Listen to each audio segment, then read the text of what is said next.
नमस्कार दोस्तों, उम्मीद है आप लोग अच्छे से होंगे और उम्मीद करता हूँ कि आप मेरे वीडियोस देख रहे होंगे। अगर आपने वीडियोस पसंद आ रहे हैं तो उन्हें लाइक कर दीजिएगा और इस चैनल को सब्सक्राइब कर दीजिएगा। दोस्तों, मेन मकसद ये है इस वीडियो बनाने का। अक्सर ये लोग डिस्कशन करते हैं इंटरनेट पे, सोशल नेटवर्किंग साइट्स पे कि मेरे पर केस चल रहा है 498 का, 406 का, जब मेरे जो रिलेटिव पे कोई केस चल रहा है और मेरा नाम भी उसमें इंक्लूड किया हुआ है, या फिर हो सकता है कि मेरा नाम इंक्लूड कर दिया जाए आने जो केसेस या क्रिमिनल केसेस पेंडिंग पड़े हुए हैं। तो आगे क्या मुझे सरकारी नौकरी मिलने में कोई दिक्कत आएगी कि नहीं आएगी, इसके बारे में जानकारी बताइए हमें। तो दोस्तों, मैं ये कहूँगा कि देखिए, हर केस दूसरे केस के साथ अलग होता है। आप कौन-सी पोस्ट के लिए अप्लाई कर रहे हैं और किस तरीके की जो सिलेक्शन प्रोसेस पे पार्टिसिपेट कर रहे हैं, ये सब मैटर करता है। तो ये जजमेंट, जो नई जजमेंट आई है सुप्रीम कोर्ट की, ये 2020 की है। अब देखिए, ज़रूरी नहीं कि इसके जो फैक्ट्स हैं वो हर सब केसेस पे एप्लीकेबल हों, क्योंकि मैंने शुरू से ही कहता आ रहा हूँ कि हर फैक्ट्स होते हैं केस के, वो अलग होते हैं।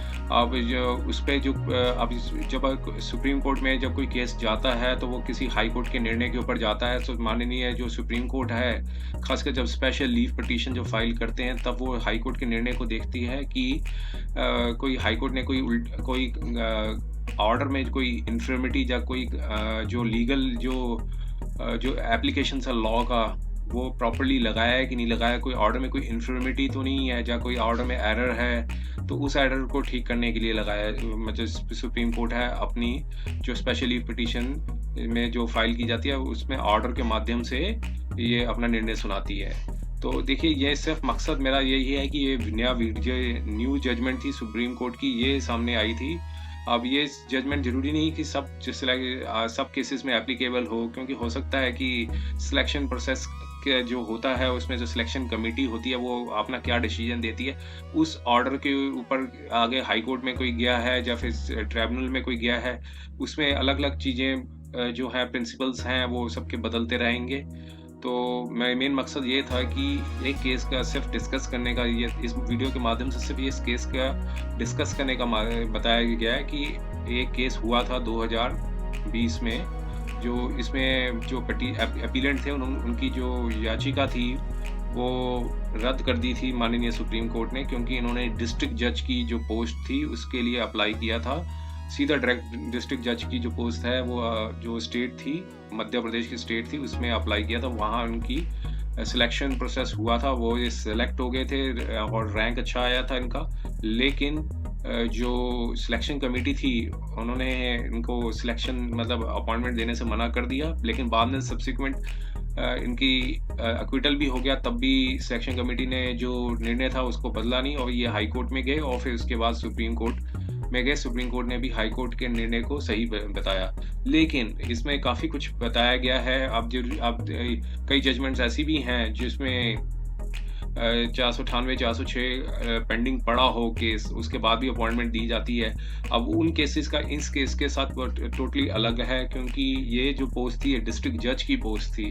तो डिस्ट्रिक्ट जज की पोस्ट में, जो कि एक ज़ाहिर है कि डिस्ट्रिक्ट जज की जो पोस्ट होती हैं वो पूरे डिस्ट्रिक्ट में एक ही होती है, क्योंकि एडिशनल डिस्ट्रिक्ट जज के ऊपर जो पोस्ट होती है वो डिस्ट्रिक्ट जज होते हैं। दिल्ली में जैसे बहुत लिमिटेड डिस्ट्रिक्ट जज हैं, तो क्योंकि पहले मेट्रोपॉलिटन मजिस्ट्रेट होते हैं, फिर उसके बाद ये ACMM होते हैं, फिर उसके बाद में चीफ मेट्रोपॉलिटन मजिस्ट्रेट, फिर उसके ऊपर एडिशनल डिस्ट्रिक्ट जज, फिर डिस्ट्रिक्ट जज आते हैं। तो यहाँ पर भी दिल्ली में भी हायर जुडिशियल सर्विसेज होती हैं, स्टेटों में भी जुडिशियल सर्विसेज होती हैं, उसमें कई जगह डायरेक्ट अपॉइंटमेंट होती हैं ADJ की पोस्ट पे, एडिशनल डिस्ट्रिक्ट जज की पोस्ट पे। और कई स्टेटें हैं जैसे बिहार और मध्य प्रदेश, यहाँ सीधा डिस्ट्रिक्ट जज की सीधा अपॉइंटमेंट होती है। इनमें कुछ एलिजिबिलिटी क्राइटेरिया अलग होता है, क्योंकि ये पोस्टें में मॉरल टर्पिट्यूड और हाई इंटीग्रिटी देखी जाती है। तो हर का जो स्टैंडर्ड्स हैं वो सबके यार्डस्टिक्स हैं, सब केसेस में एक जैसे नहीं हो सकते हैं। तो सिर्फ ये मेन मकसद था कि इस जजमेंट में क्या बताया गया और माननीय सुप्रीम कोर्ट ने क्या निर्णय दिया, वो आपके समक्ष लाया जा रहा है। तो ये जो पार्ट 1 वीडियो समझ लीजिए, इस पार्ट 1 वीडियो में हम इसका डिस्कस करेंगे। तो पार्ट 2 दूसरी जो वीडियो जो बनाएंगे उसमें जो एप्लीकेंट थे उनको अपॉइंटमेंट दे दी गई थी, वो चूंकि वो रिलेटिव थे तो उसके बारे में भी हम डिस्कस करेंगे पार्ट 2 वीडियो में। तो इस पार्ट 1 वीडियो में हम सिर्फ इतना जानेंगे कि इस जजमेंट में क्या बताया था माननीय सुप्रीम कोर्ट ने। तो आइए हम इस जजमेंट को थोड़ा सा समझने की कोशिश करते हैं। ये थे अपीलेंट थे और जो पार्टी थी रिस्पोंडेंट थे honourable high court of the Madhya Pradesh and others, जो कि एडमिनिस्ट्रेटिव ब्रांच होती है जो सिलेक्शन प्रोसेस लेती है। तो अब इसमें बताया था कि जो अपीलेंट ने, फैक्ट्स पे हम जाते हैं, क्या लिखा था इन्होंने, फैक्ट्स पे देखते हैं। फैक्ट्स में ये बताया था कि डिस्ट्रिक्ट डिविजनल बेंच के ऑर्डर के ऊपर मध्य प्रदेश के जो रिट पिटीशन उन्होंने फाइल की थी उसके ऑर्डर के ऊपर स्पेशल लीव पिटीशन फाइल की थी। अपीलेंट ने फिर बताया कि अपीलेंट ने बताया कि जो ऑर्डर जो दिया गया है डिस्ट्रिक्ट जो डिविजनल बेंच मध्य प्रदेश ने, उसका ऑर्डर को क्वैश कर दिया जाए, सेट असाइड कर दिया जाए और उनको अलाउ किया जाए। जिन्होंने मना किया है कि ये सुटेबल नहीं है, उस ऑर्डर को निरस्त कर दिया जाए कि डिस्ट्रिक्ट जज की जो पोस्ट के लिए सुटेबल नहीं है, तो उस ऑर्डर को। तो अब फिर फैक्ट्स के ऊपर बताया उन्होंने कि जो मध्य प्रदेश ने एक एडवर्टाइजमेंट इशू की थी 9/3/2017 को, उनमें डिस्ट्रिक्ट जज की जो पोस्ट थी एंट्री लेवल पे एंटरटेन एप्लीकेशंस मतलब इनवाइट की थी फ्रॉम द जनरल पब्लिक से, जो हायर जुडिशियल सर्विसेज के साथ डायरेक्ट रिक्रूटमेंट के लिए थी, जो एलिजिबल एडवोकेट्स हैं उनके लिए थी एडवर्टाइजमेंट। तो एडवर्टाइजमेंट पे अपीलेंट ने अप्लाई किया था ऑनलाइन एप्लीकेशन में, साथ में डिक्लेयर ये सक्सेसफुल हो गए थे मेन एग्जामिनेशन में, और जो प्रोविजनल जो सिलेक्शन पब्लिश हुआ था इनका रैंक जो था वो ये था कि, और फिर वो कम्युनिकेशन आई, फिर अपीलेंट ने कम्युनिकेशन में आई 6/4/2018 को लॉ एंड लेजिस्लेटिव डिपार्टमेंट कि आप सिलेक्ट हो गए हो डिस्ट्रिक्ट जज एंट्री लेवल पे। तो फिर उन्होंने कहा मेडिकल बोर्ड के लिए अपेयर हुई है। 2/7/2018 को अपीलेंट ने को कहा गया कि, आगे क्या बताया इन्होंने कि अटेस्टेशन फॉर्म, एक अटेस्टेशन फॉर्म होता है हर गवर्नमेंट अपॉइंटमेंट में दिया जाता है, और उन्होंने बताया कि उन्होंने अपनी जो पूरा डिस्क्लोजर किया कि FIR रजिस्टर्ड है 498, 406, 334 के अंदर, और कॉपी जो है साथ अटैच कर दी। फिर 2018 को 14 सितंबर 2018 को principal secretary Madhya Pradesh law ने एप्लीकेंट को इनएलिजिबल कर दिया और इनका नाम सिलेक्शन लिस्ट से काट दिया। तो गवर्नमेंट ने नोटिफिकेशन भी निकाला कि जो नाम है इनका 13 जो भी नंबर था मेरिट लिस्ट से, उनको हटा दिया जाए। तो फिर अपीलेंट ने रिट पिटीशन फाइल की मध्य प्रदेश हाई कोर्ट में और चैलेंज किया उस ऑर्डर को, और नोटिफिकेशन को भी चैलेंज किया जिसमें कहा था कि इनका नाम हटा दिया जाए। और एप्लीकेशन से साथ में इन्होंने RTI एप्लीकेशन भी लगाई और एक्सट्रैक्ट्स लगाए, जो मिन्यूट्स थे, जो जॉइंट मीटिंग की जो एडमिनिस्ट्रेटिव कमेटी की जो मिन्यूट्स थे उसके साथ लगाए उन्होंने, और जिन्होंने डिसीजन निर्णय लिया था कि ये सुटेबल नहीं है। तो और जो कंप्लेंट, क्योंकि निर्णय इस आधार पे लिया गया कि कंप्लेंट इनकी वाइफ जो है अपीलेंट की वाइफ ने लगाई थी, और रजिस्टर्ड केस रजिस्टर्ड हुआ था, और साथ में एक जजमेंट फिर बाद में सब्सिक्वेंटली ये एक्विटल भी इनका हो चुका था। जो चार्जेस फ्रेम हुए थे उसके ऊपर ये एक्विटल हो चुके थे 18/9/2019 की जजमेंट पे जो ऑर्डर आया था उन्हें। फिर उन्होंने अपीलेंट ने फिर अमेंडमेंट लगाई रिट पिटीशन की, क्योंकि रिट पिटीशन जब फाइल की थी तब यही लग रहा है, रिफ्लेक्ट हो रहा है कि एक्विटल नहीं था। फिर उन्होंने कहा कि जो अमेंडमेंट में हम एक्विटल मेंशन करना चाहते हैं, और जो भी सब्सिक्वेंट इवेंट्स हुए हैं after during the filing of the petition, writ petition जो फाइल की थी उसमें जो भी इवेंट्स हुए वो अपनी अमेंडमेंट में लिखना चाहते हैं। तो अपीलेंट की जो परेड को अलाउ कर दिया है, तो उन्होंने कहा कि अब विड्रॉ कर लीजिए पिटीशन को, और लिबर्टी दी कि दोबारा से एक फ्रेश पिटीशन फाइल कीजिए, और जो भी सब्सिक्वेंट इवेंट्स हुए हैं, ऑर्डर एक्विटल हुआ है, वो सब अपनी पिटीशन में लगाइए। फिर लेकिन जो है कि उसके बाद भी उनकी जो पिटीशन है वो डिसमिस कर दी, जो हाई कोर्ट ने 14/1/2020 को डिसमिस कर दी, जो after allowing the amendment of the in the writ petition. फिर उस ऑर्डर के अगेंस्ट अपीलेंट ने स्पेशल लीव पिटीशन फाइल की। फिर इनके काउंसिल्स की जो कंटेंशंस थी वो उन्होंने बताया है इसमें कि ये सारी कंटेंशंस थी। कंटेंशंस में हम नहीं जाते हैं, अब सिर्फ ऑर्डर पे जाते हैं कि उसमें ऑर्डर में था क्या।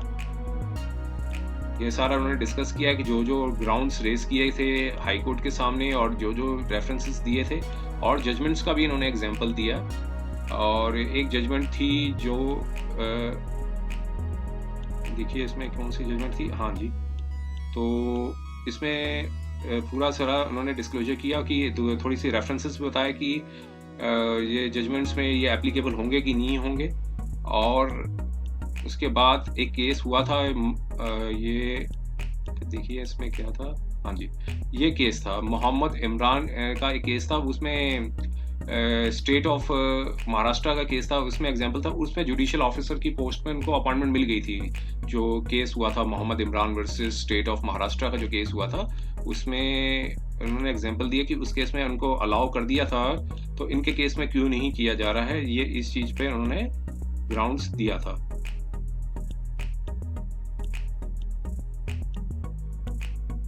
ये जजमेंट है Mohammad Imran versus State of Maharashtra civil appeal decided. He submits that the judgment of Mohammad Imran was the clear case of a judicial officer who was directed by this court to be given appointment. तो इस judgement का भी reference उन्होंने दिया जिसमें माननीय supreme court ने जो जुडिशियल ऑफिसर की जो पोस्ट थी उसमें उनको अपॉइंटमेंट दे दी थी। इस केस का भी उन्होंने रेफरेंस दिया।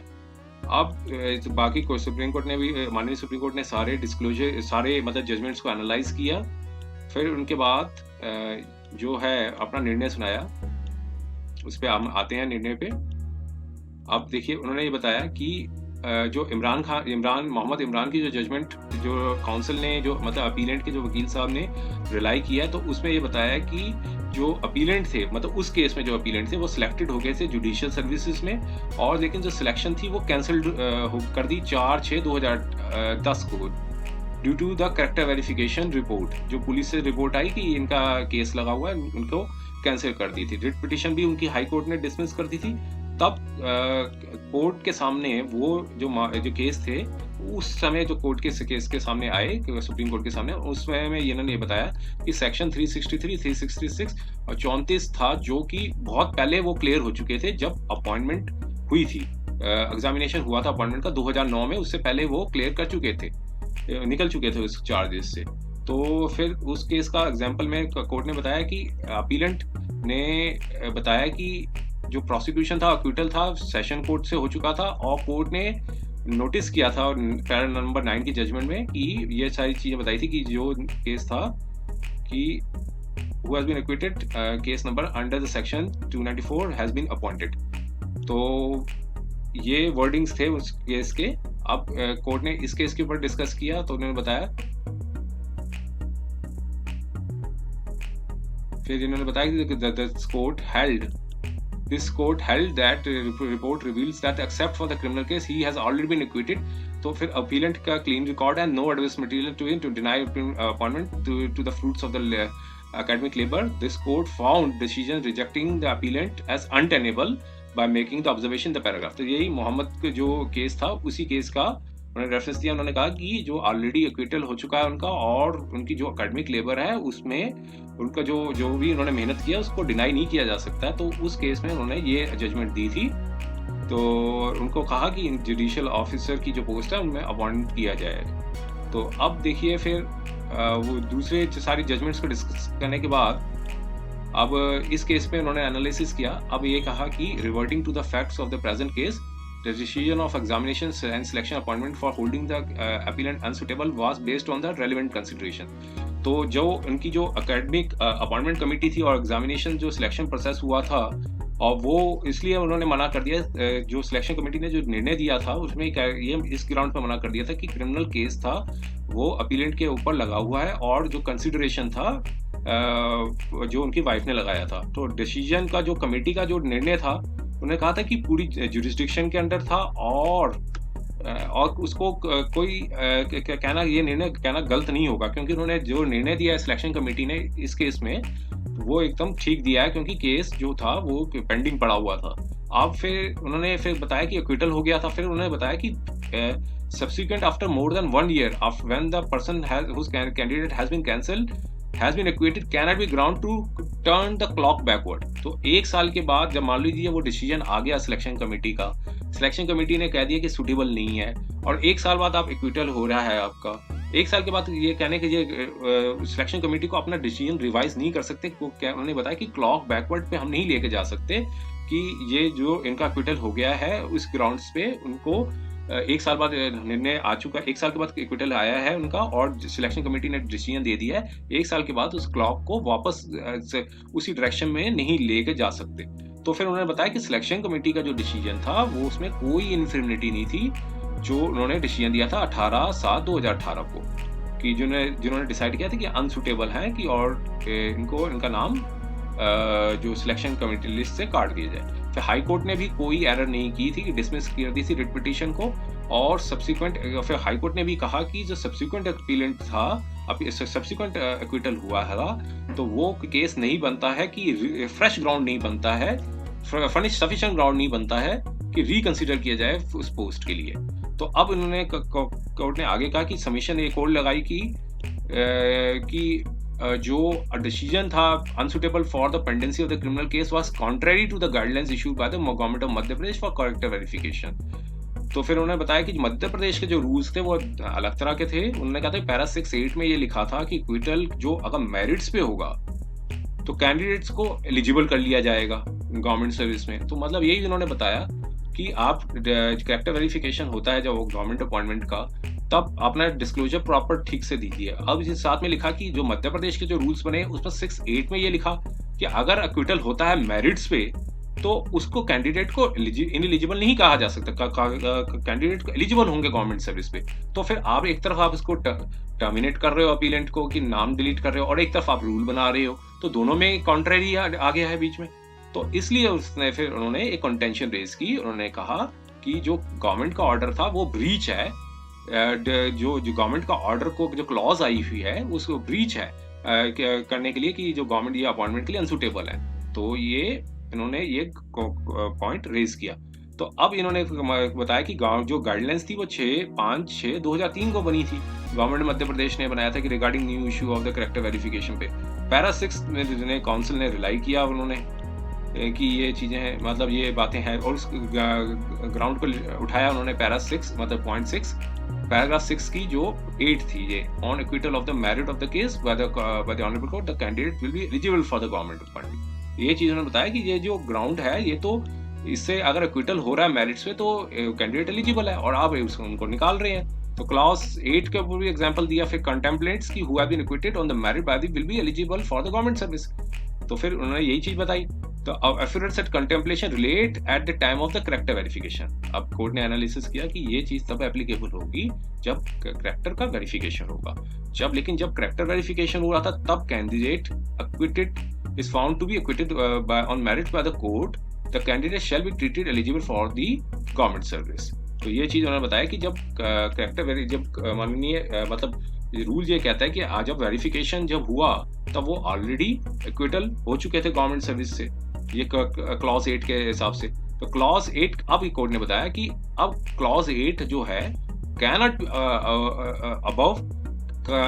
कम to the rescue the appellant who at the stage of character verification और at the time of consideration of the case of the appellant by the committee on 18/7/2000 has not been acquitted। देखा उन्होंने कहा कि जो clause 8 है वो rescue नहीं करने आएगी अपीलेंट को, उसको कोई रिलीफ नहीं दे सकती है, क्योंकि at the time of character verification और at the time of consideration by the appellant by the committee, तो तब उस 18/7 को जब 2018 को जब हुआ था कैरेक्टर वेरिफिकेशन तब अपीलेंट एक्विटेड नहीं हुए थे। ये चीज कोर्ट ने उनकी इसमें से एरर निकाली, उन्होंने 8 क्यों नहीं उनके ऊपर एप्लीकेबल है। और फिर उन्होंने बताया कि अगर अपीलेंट कॉलम 12 में एक्विटल हो चुके होते और at the time of verification तब candidate have been acquitted by the merit by the court 6 the clause 6(8) would have been attracted, but in the present case the clause is not attractive since at the time of character verification the appellant has not been acquitted and he was acquitted more than after a year from the rejection of the candidate। तो court ने ये कहा कि चूंकि जब verification हुआ था 2018 में, जो भी डेट बताई है 18/7/2018 में, तब उनके ऊपर केस चला हुआ था लेकिन एक्विटल नहीं हुआ था। अगर उस समय एक्विटल हो चुका होता तो क्लॉज 6(8) जो ऊपर लिखी है, ये क्लॉज 6(8) ये इनको हेल्प करती, उनको अपॉइंटमेंट मिल जाती जो डिस्ट्रिक्ट जज की थी। तो लेकिन अब ये क्लॉज 8 का एग्जाम्पल लेके मतलब इनको रिलीफ नहीं मिल सकता। फिर इन्होंने कहा कि जो फिर एक लास्ट उन्होंने एक कंटेंशन रखी काउंसिल ने, उन्होंने कहा कि जो इनको बस स्टिग्मा लग गया है, इनका नाम डिलीट हो गया तो स्टिग्मा हो गया, लग गया है, तो नोटिस दीजिए इस SLP के माध्यम से कि ऑलरेडी एक्विटेड हो चुके हैं और 18/9/2019 की जजमेंट आ चुकी है और अब ये criminal case already washed out हो चुका है, तो अब इन पे स्टिग्मा की जरूरत नहीं है। तो फिर उन्होंने कहा कि ये सिर्फ उनकी एप्रीहेंशन है, कोर्ट काउंसिल मतलब कोर्ट ने कहा कि जो ये लर्न काउंसिल की सिर्फ एप्रीहेंशन है, तो वो कंटिन्यू है इस जो ऑलरेडी वो ये एक स्टिग्मा लगाना कि ये तो ऑलरेडी मिसकंसीव्ड होगा जो क्योंकि वो ऑलरेडी एक्विटल हो चुका है इनका, तो मींस सब्सिक्वेंट अपॉइंटमेंट से बाहर नहीं है इनका अपॉइंटमेंट ये फर्दर ले सकते हैं, ये मतलब ये निकल गया कि स्टिग्मा नहीं अटैच्ड है। लेकिन कोर्ट ने सिर्फ ये कहा कि जो हाई कोर्ट ने था वो एरर नहीं किया है डिसमिस करने के लिए रिट पिटीशन में, और अपीलेंट को रिलीफ नहीं मिल सकता रिट पिटीशन में। तो स्टिग्मा जो था वो ऑलरेडी वॉस्ट हो चुका है, जो अपीलेंट के मतलब जजमेंट जो 18/9/2019 की जो क्विटल की जजमेंट आई थी उस पर स्टिग्मा का ऑलरेडी वॉस्ट हो चुका। तो देखिए ये जजमेंट थी सिर्फ उस केस में एप्लीकेबल थी क्योंकि यहाँ पर अपीलेंट जो थे वो हस्बैंड थे, ठीक।